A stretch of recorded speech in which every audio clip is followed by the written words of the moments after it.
muslimin muslimat. Artinya apa? Orang yang ingin mencari ketenangan jiwa, dia pergi ke danau, dia pergi ke pantai, dia pergi ke bukit, tapi apa yang dia dapat? Maksiat, dosa. Karena tempat-tempat wisata dipenuhi dengan perbuatan maksiat. Tapi apa yang terjadi di tempat kita? Sebelum sampai, di sebelah kanan saya lihat hotel yang tinggi, tertulis hotel syariah. Bahkan sampai di sini saya tanya, tamu-tamu di mana? Ditempatkan di tempat yang terjaga. Fasilitas hotel, tapi iman, mata terjaga. Saya ustadz, tapi manusia biasa. Kalau ceramah di beberapa kota, saya ditempatkan di hotel. Hotelnya tinggi. Saya kadang di lantai 9, lantai 8. Sengaja dibuat tinggi-tinggi supaya yang mau foto sesak napas naik ke atas. Begitu masuk di lift, mau turun ke bawah, kita serba salah. Sudah pakai peci, pakai sorban, pakai koko, pakai kain sarung. Di dalam lift ada orang besar pakai baju kekecilan, orang kecil pakai baju kebesaran. Kadang roknya panjang, tapi resleting belum dipasang. Kadang setingginya 160 cm, kain yang dipakai 100 cm. Dipakai ke bawah terbuka ke atas, dipakai atas tertutup ke bawah. Loh, Ustadz ngelihat ya, dikit. Tapi ketika mereka datang berwisata kemari, itu semua terjaga, matanya terjaga. Yang datang ke Iskarima menenangkan jiwa. Dari mulai Syekh Muwaffaq, mursyid tariqat Syaziliyah, sampai birokrat duta besar Saudi Arabia datang kemari. Untuk apa? Melihat suasana perbukitan, sawah, air mengalir, mendengar kicau burung, menyaksikan suasana yang indah. Tapi di samping itu jiwa mereka, spiritual mereka, jiwa darah daging mereka tenang. Kenapa? Ala bizikrillah, ketahuilah dengan banyak mengingat Allah, tatma'innul qulub, hati menjadi tenang. Ternyata ketenangan bukan didapat karena makanan, karena ketenangan bukan di perut, ketenangan bukan didapat lewat minuman, karena ketenangan bukan di tenggorokan leher, tapi ketenangan berada di dalam hati. Di mana letak tenang? Ayatnya dibacakan ananda kita tadi. Huwallazi anzala sakinata. Dia yang menurunkan ketenangan. Kemana? Fi qulubil mu'minin. Di dalam hati orang beriman. Kota metropolitan, semakin besar kota, semakin hebat fasilitas. Semakin banyak rumah-rumah yang menawarkan ketenangan palsu. Apa namanya? Sinema 21. Apa namanya? Karaoke. Sibuk. Masuk kantor ditekan atasan. Pulang kantor kena tilang. Sampai di rumah ditekan orang rumah. Akhirnya stres, depresi, mencari ketenangan di luar rumah. Pergi ke karaoke, nyanyikan lagu pop, tidak tenang. Masuk lagu dangdut, makin gak tenang. Lagu rock, R&B, K-pop, makin tak tenang. Akhirnya makan pil anjing gila, baru agak tenang. Masuk sabu-sabu, makin tenang. Sakau, mati, hilang. Di mana sebenarnya ketenangan itu? Ketenangan itu jawabannya, datanglah ke komplek Iskarima. Allahu Akbar.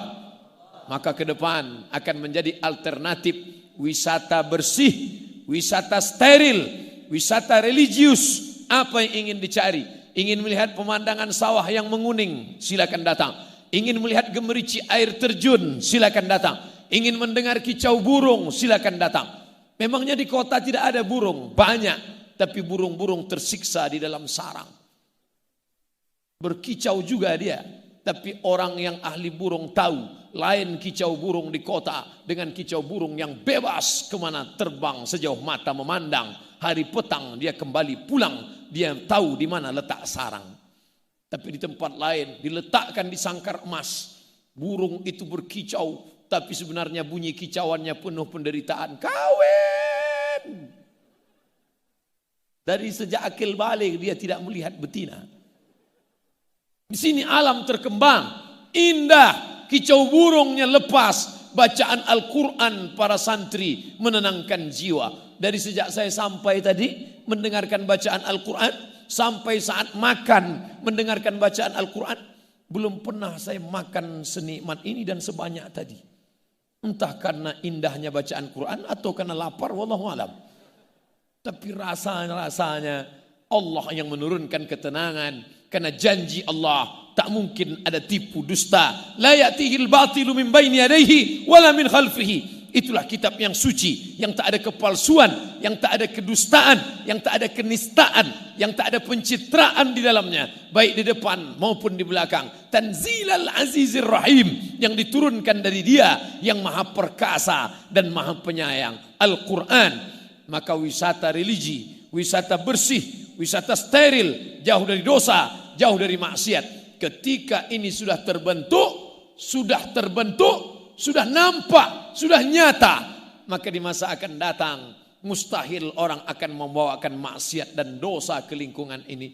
Beruntung bertuah Bapak Ibu yang ada di sekitar pesantren Iskarima. Kenapa? Di tempat lain orang ingin merubah yang hitam, merubah yang gelap menjadi terang.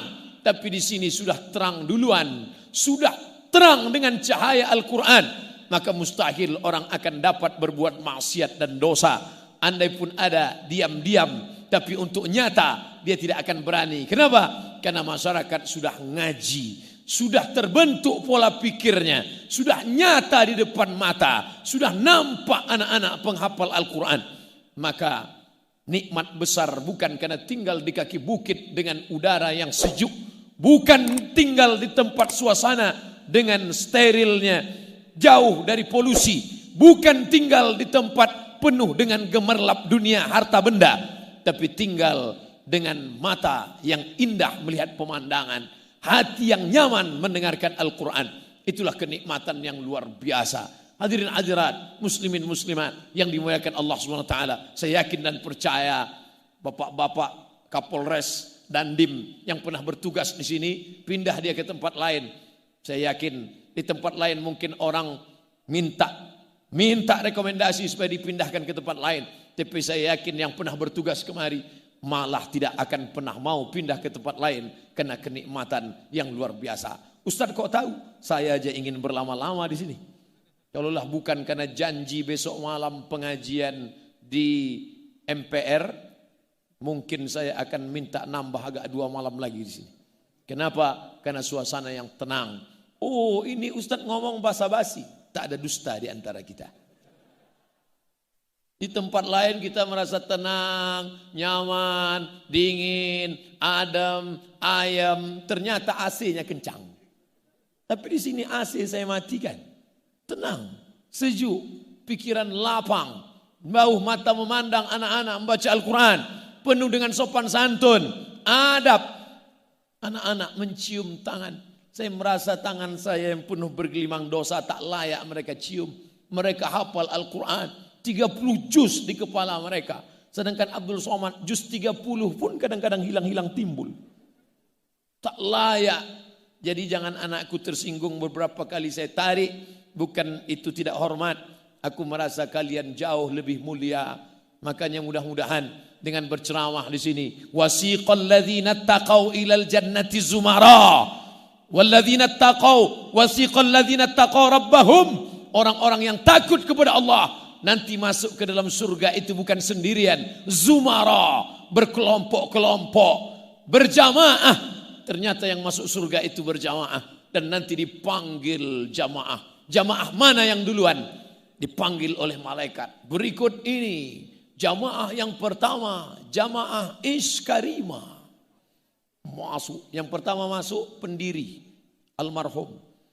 Yang kedua pengurus yayasan, ketua sekretaris bendahara. Lalu semuanya masuk. Security masuk juga. Pas di barisan terakhir ada Ustadz Somad. Malaikat nanya, ini dari Iskarima, bukan dari Riau. Loh, kok gabung di sini? Pernah ceramah sekali. Silakan masuk.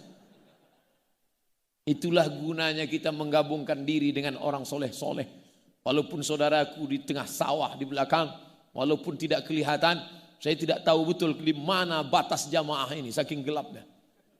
Tapi insya Allah semua yang ikut di sini mendapatkan syafaat dari para penghafal Al-Quran ini insya Allah. Tapi jangan gara-gara ini besok nggak sholat subuh lagi. Dibangunkan sama istri sama ibunya, mas, sholat subuh.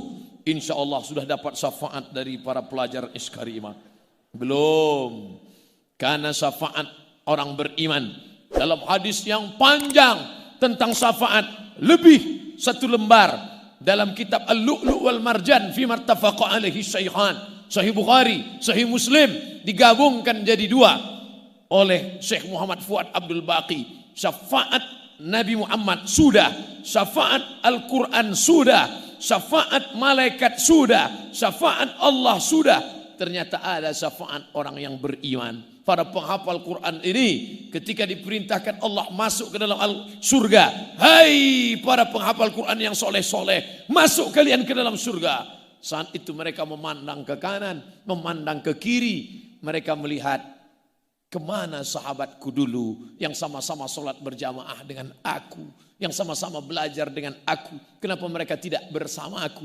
Ternyata mereka penghuni surga itu tidak egois. Mereka tidak mau masuk sendirian. Mereka ingin berjamaah. Mana mereka? Kata malaikat, mereka ada dalam neraka. Allah memerintahkan mereka, cari mereka. Kalau kau dapati dalam hati mereka ada iman, walaupun sebesar biji sawi, tarik mereka. Masukkan ke dalam surga Allah Subhanahu wa ta'ala. Makanya ada jamaah. Apa kata jamaah? Ustaz Somad, pandang wajah kami dekat-dekat. Tatap wajah kami Ustaz. Nanti ketika engkau masuk surga, tidak melihat kami ada di surga. Ternyata kami dalam neraka. Cari kami dalam neraka Ustaz. Lalu saya katakan kepada dia, ente pede sekali masuk neraka. Kita berdoa pagi, petang, siang dan malam. Allahumma ajirna minan nar, Allahumma ajirna minan nar, Allahumma ajirna minan nar, Allahumma ajirna minan nar. Wa qina adzaban nar, wa qina adzaban nar. Minta selamat dari api neraka. Tapi ternyata Iskarimah tidak egois. Dia tidak ingin dia saja yang selamat. Dia tidak ingin desa, kampung, kabupaten Karanganyar, lokasi daerah ini saja yang selamat. Tapi dia ingin ada negeri lain selamat. Alhamdulillah selama pondok ini didirikan. Sudah berapa cabangnya Ustadz? Hampir 40 sudah se-Indonesia. Loh, kenapa saya cuma tahunya Iskarimah di sini saja? Ternyata tempat yang lain tidak pakai nama Iskarimah. Silakan pakai nama apapun, silakan pakai identitas apapun. Yang penting sistemnya, yang penting metodenya. Apalah arti sebuah nama? Nama bisa pakai nama siapa saja, nama apa saja. Tapi sistem dipakai, Masya Allah, Tabarakallah. Baru sekitar puluhan tahun sudah begitu banyak cabangnya. Kita bermimpi 100 tahun di masa akan datang akan ada 1000 Iskarimah.